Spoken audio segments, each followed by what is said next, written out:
ভাঙা খেলনা। রাতুল ছিল তার বাবা মায়ের একমাত্র আদরের সন্তান। তার কোনো কিছুরই অভাব ছিল না। সে যা চাইতো তা হাত বাড়ালেই পেত। তার আনন্দেরও কোনো শেষ ছিল না। সারাদিন সে তার নানান খেলনা নিয়ে খেলতো।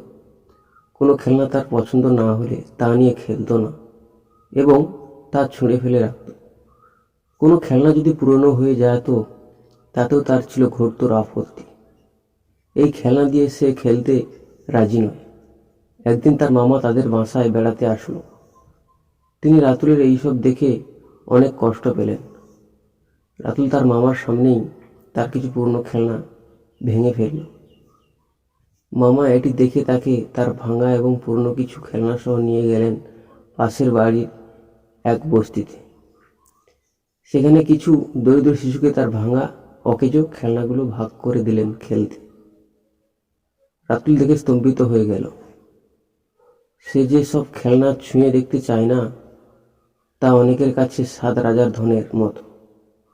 খেলনার জন্য তারা হুড়োহুড়ি এবং হালকা ঝগড়াও শুরু করলো একে অপরের সাথে। এটি দেখে রাতুল তার ভুল বুঝতে পারল। সে ঠিক করলো যে তার যা আছে তা সুন্দরভাবে ব্যবহার করবে।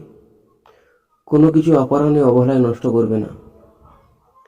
কিছু থাকার পরেও আরো বেশি পাওয়ার জন্য চিৎকার চেঁচামেচি করবে না। কেননা যা তার কাছে ছোট বলে মনে হয় তা অনেকে ছুঁয়ে দেখার সুযোগ পায় না। আসুন আমরা আমাদের যা আছে তার সুষ্ঠু এবং পরিপূর্ণ ব্যবহার করি। কিছু নষ্ট করার আগে একবার ভেবে দেখি তাদের কথায় যারা তাদের প্রয়োজনটুকুই পাচ্ছে না।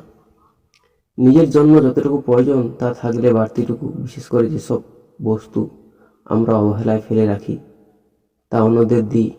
হয়তো এতেই তারা তাদের জীবনে অনেক কিছু পেয়েছে বলে মনে করবে।